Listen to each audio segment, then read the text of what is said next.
पुणे शहरातील टॉवर उद्यानाजवळ महापालिकेच्या पिण्याच्या पाण्याच्या पाईपलाईनला गळती लागल्याने लाखो लिटर पाणी वाया जात असल्याचा प्रकार काल समोर आला।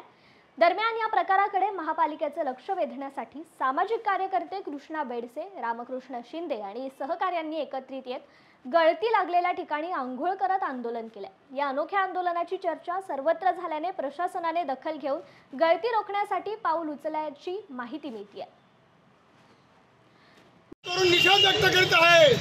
या महापालिकेचं करायचं काय? खाली डोक्यावरती पाय।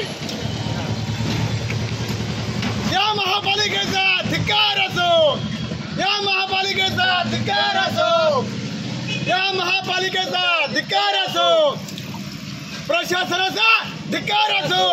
लवकरात लवकर पाईपलाईन पाणी व्यवस्थित द्या नागरिकांना, अन्यथा जन आंदोलन सल्ल्याशिवाय राहणार नाही।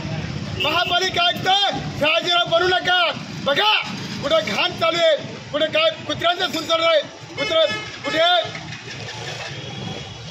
मोकाट गुरं फिरत आहेत, कुत्र्या चावा घेत आहेत आणि महापालिका निद्रित जाऊन सुस्त बनते। या महापालिकेचा विशेषतः आयुक्ताचा धिक्कार करतो। पाण्याची व्यवस्था, पाण्याची नासडी होऊ नका। या महापालिकेचा धिक्कार करतो। लवकरात लवकर न्याय द्या, अन्यथा जन आंदोलन सल्ल्याशिवाय राहणार नाही।